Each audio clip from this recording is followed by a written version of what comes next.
Hello everyone.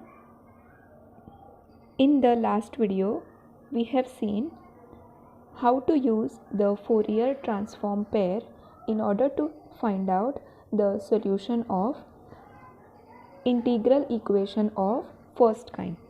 And mainly what we do is we use the Fourier sine transform and the Fourier cosine transform of a function in order to solve the given integral equation.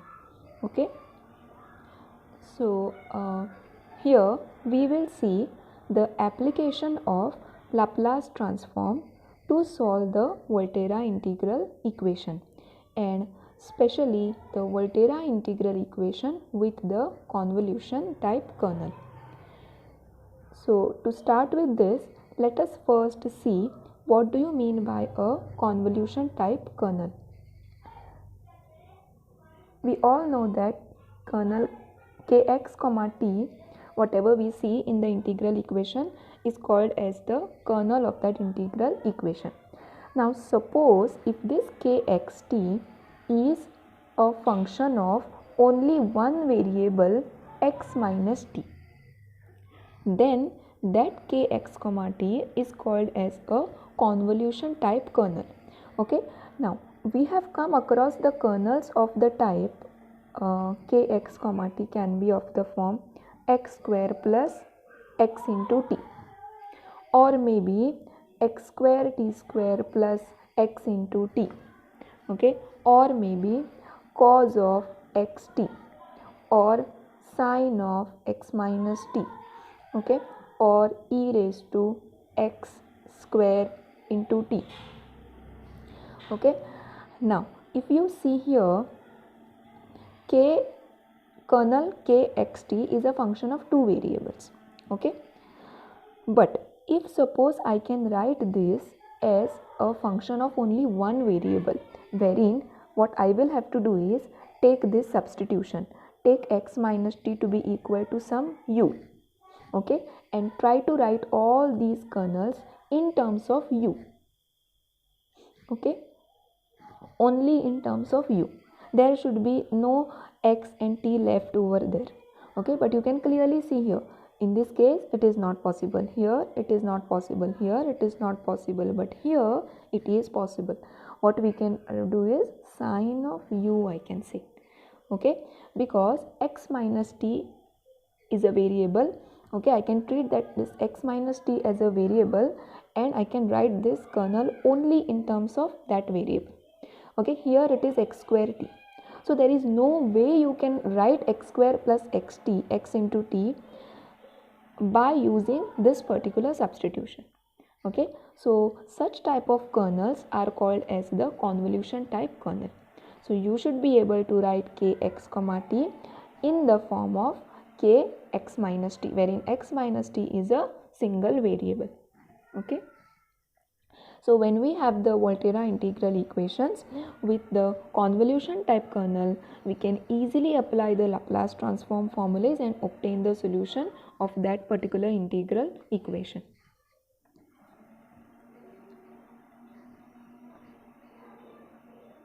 So to start with this, let phi 1 of x and phi 2 of x be two functions defined for x greater than or equal to 0. Then the convolution of the two functions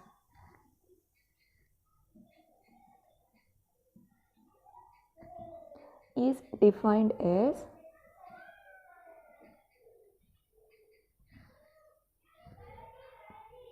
some function, let us call it as phi 3 of x. Okay, integral from 0 to x phi 1 of x minus t, phi 2 of t dt. Okay, so this particular quantity is called as the convolution of two functions phi1 and phi2. I think you all must have come across this word, the convolution of two functions, somewhere when you studied Laplace transform in the differential equations paper. Okay, maybe in your UG classes. Okay, so there we define the convolution theorem. Okay, and sometimes it is also called as Faltung theorem. Okay, and there we see what do you mean by the convolution of two functions. So if phi1 of x and phi2 of x are the two functions, and I want to find out what is the convolution of those two functions, then that convolution is defined by this definition. Okay, so whatever we get here, that will be also some function of x, so let us call it as phi3 of x. So that phi3 of x is equal to integral from 0 to x phi1 of, we don't put it as phi1 of x. So whatever this phi1 of x function is, wherever there is x, we replace that x by x minus t. Okay, so if suppose phi1 of x was a function of the form x square plus 2x, so what will be phi1 of x minus t? It will be x minus t square plus 2 into x minus t. Okay, so that is this phi1 of x minus t into phi2 of t dt. So this product, this quantity is called as the convolution of these two functions. Okay, now this function phi3 of x, this is also continuous for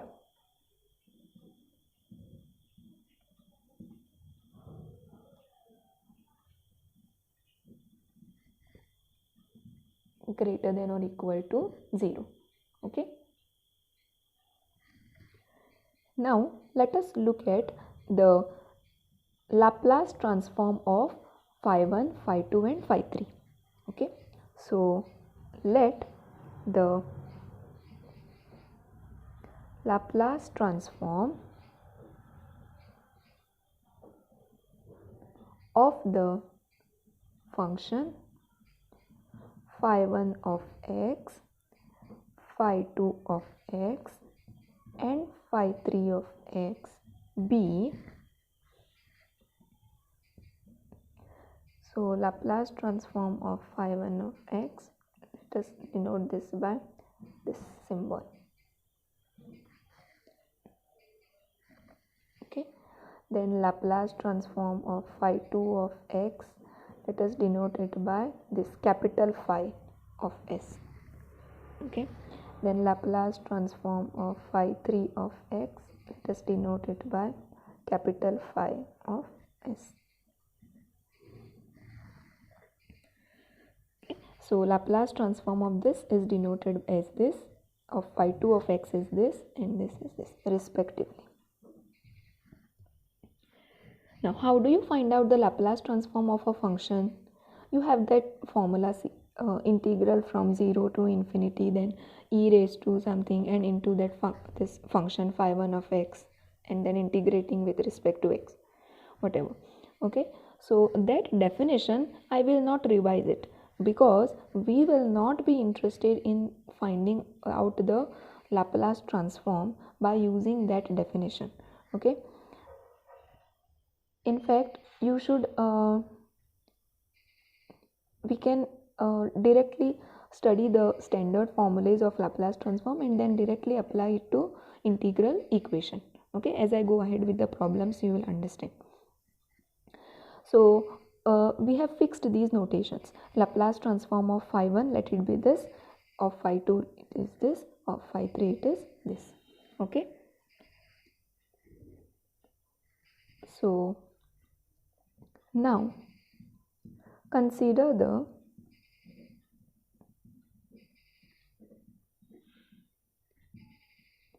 Volterra integral equation of the second kind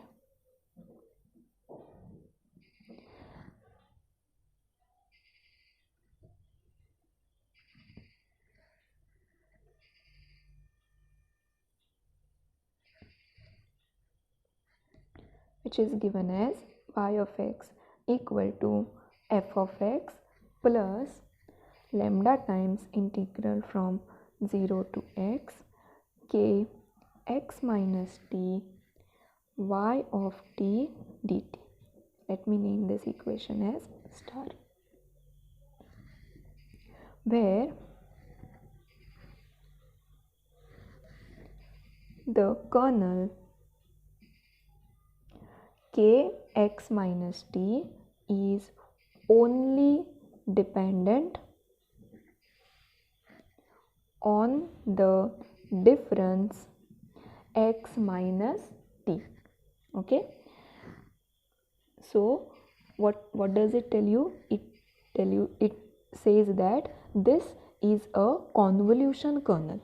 Okay, then if we have such an equation, such an Volterra integral equation, it is called as an integral equation with convolution type kernel. Okay, and we are interested in solving these types of Volterra integral equations. Okay, this is the second kind.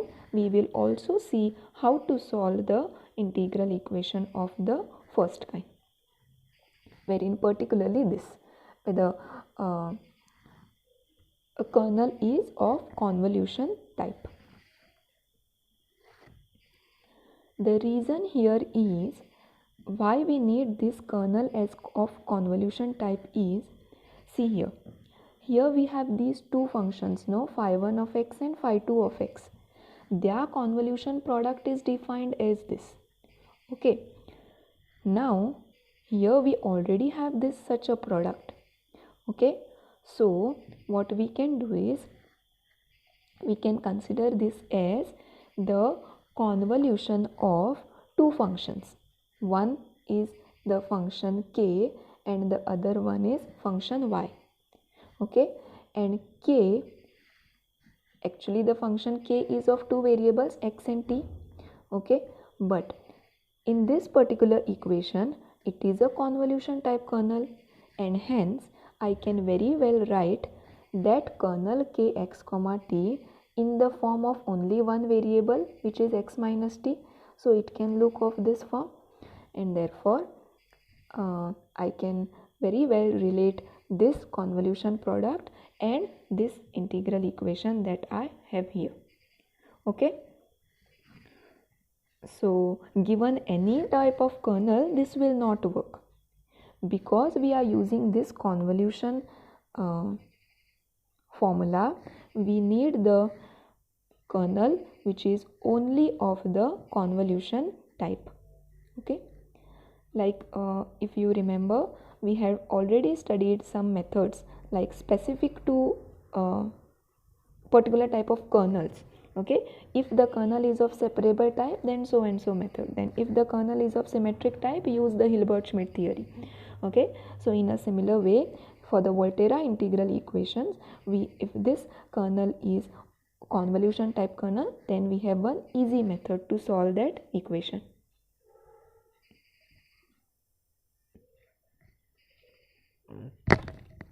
Now note that the function f of x, the kernel kx comma t.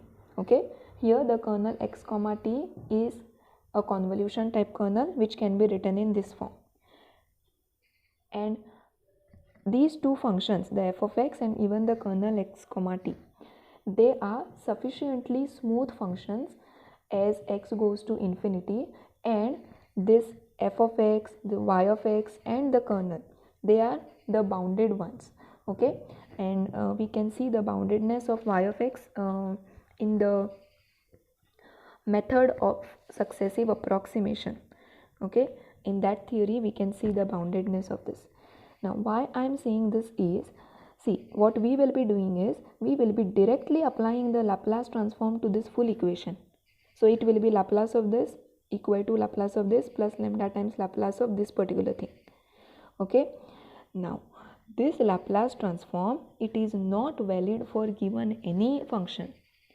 For Laplace transform, to apply that formula, or in order to find out the Laplace transform of any function, that function should be a nice function satisfying certain conditions. Okay, so it can be ensured and it can be checked that all these functions that we are dealing with, they are satisfying those nice conditions, and therefore we can apply the Laplace transform. Okay, that thing how they are satisfying, that we are not going in detail, but you should keep in mind that Laplace transform cannot be applied to any given function. Okay, so provided all those things are true, we will be using the Laplace transform theory here. Okay,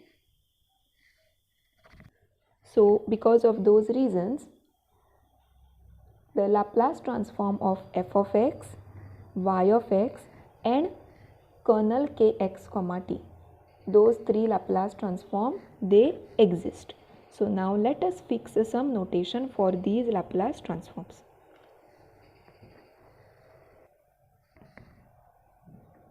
Let the Laplace transform of f of x be equal to capital F of s. Then Laplace transform of y of x be equal to capital Y of s, and Laplace transform of k x comma t be equal to k tilde of s. Okay. Note that this is a function of x minus t. Okay, that means these kernels will be of this type, see, e raised to x minus t, or maybe sine of x minus t, or maybe cos of t minus x. T minus x, no problem, right? Because I can write this as cos of minus of x minus t. So this becomes a variable, one variable minus of that, no problem. Okay, provided you can write whatever the expression is in that x minus t form, you can call it a convolution type kernel. Okay, then what else can happen? See, x square minus 2xt plus t square. This is also a convolution type kernel. Why? Because I can write this as x minus t the whole square. So these are the different examples of convolution type kernel. If you observe, you can also call it as a separable kernel, right? But see here, if you go to use that separable method, there are three things, no? a1 of x, b1 of t, a2 of x, b2 of t, a3 of x, b3 of t. Okay, so you will get 3 cross 3 matrix, then calculate the eigenvalues, such a time consuming process. Whereas if you have this thing and you can visualize and write it in this form, then easily you can apply this Laplace transform and quickly find out the answer of that integral equation. Okay, so these things can be done.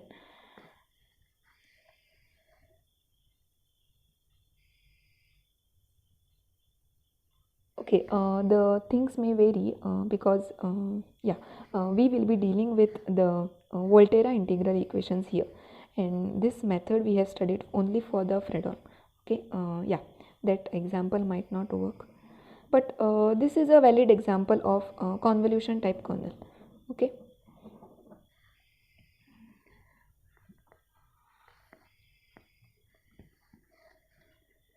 So now let me write that Volterra integral equation again here. F of x plus lambda times integral from 0 to x k of x minus t y of t dt.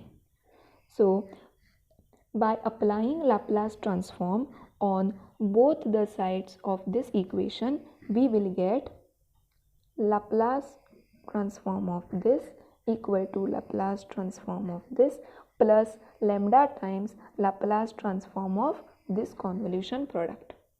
Okay.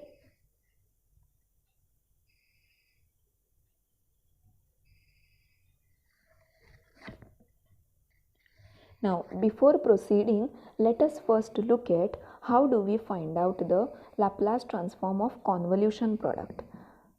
I had written this expression, no, integral from 0 to x phi 1 of x minus t phi 2 of t dt. Okay, so the Laplace transform of this phi 3 of x, we have given it the symbol this phi 3 of s. So that is Laplace transform of this is means what? Laplace transform of this entire thing. Okay, so that is given by this Laplace transform of this, that means Laplace transform of phi 1 of x, which is this, into Laplace transform of this phi 2 of s. Okay, so if we have the convolution product, then Laplace transform of this entire thing is given as Laplace transform of first function into the Laplace transform of the second function. Okay, so in our case, what will happen? Laplace transform of this is what? Capital Y of s equal to Laplace transform of f of x is what? Capital F of s plus lambda times this lambda, I can take it out, no, and therefore this Laplace is shifted inside because Laplace transform is linear. Okay, and therefore this also we can split C, Laplace of this plus Laplace of this, because I am taking Laplace of this entire thing, no, and then I have splitted it, Laplace of this plus Laplace of this. So what will be the Laplace transform of this particular thing? It will be the product of two Laplace transforms. Which are they? The Laplace transform of k, which is what? Laplace transform of k x comma t, we have denoted it as this. Okay, so it will be k tilde of s into Laplace transform of function y of x, so that is capital Y of s. Okay, and now we want to find out what is the solution of that Volterra integral equation. So if you see here, this is the Volterra integral equation. I want to find out a solution of this. Means what? I want to find out what is the function y of x. Okay, so therefore after applying the Laplace transform, I get this equation. So what I will try to do is, what is this y of s? This is the Laplace transform of the function y of x, no? Y of s is the Laplace transform of the function y of x. So I will check what is this y of x. So let us take everything on one side and separate out y of x. I mean, we will obtain the expression in the form y of x equal to something. Okay, now once we, what will happen there? If I take this on the other side, what will happen?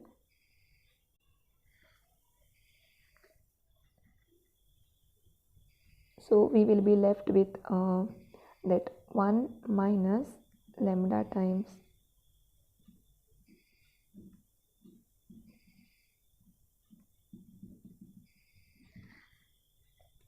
in fact, no, in the integral equation we can ignore this lambda because Laplace transform is linear, and when it comes to the problems we can automatically write it by using the linearity property. Okay, so even in the earlier case when I have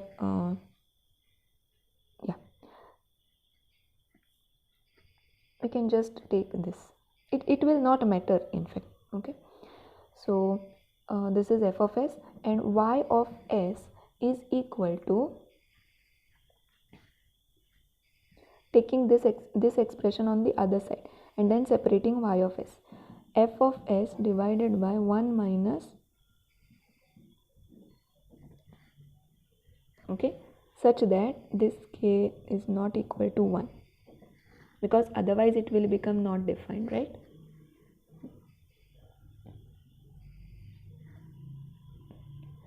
Now if you think, what is one way to find out y of x from this expression?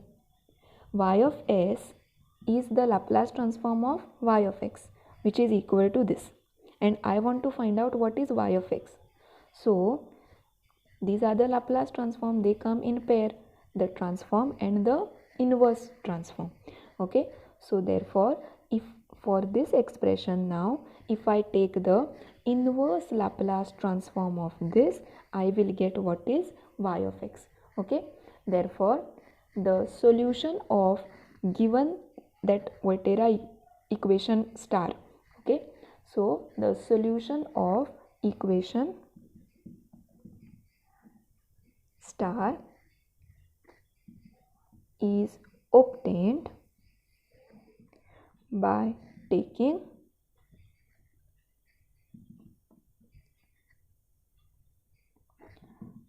inverse Laplace transform of y of s. Okay, so when we take the inverse Laplace transform of this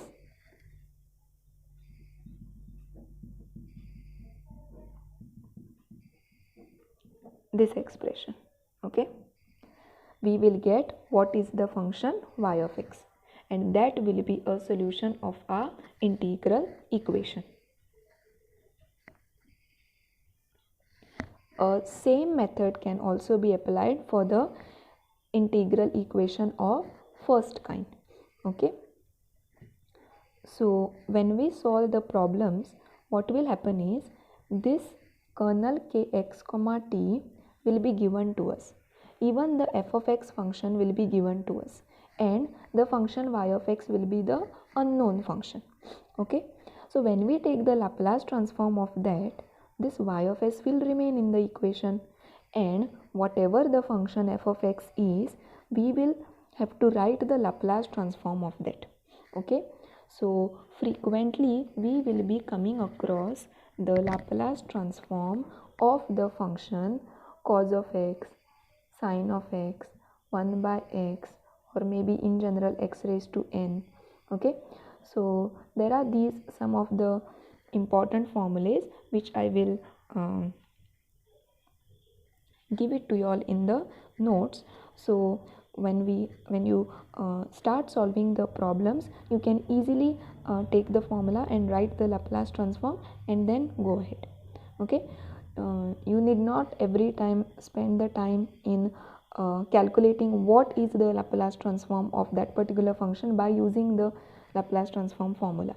Okay, but it is better to know how to do that, because if at all some standard formula is not applicable, then you may have to calculate what is the Laplace transform by using the explicit definition of Laplace transform.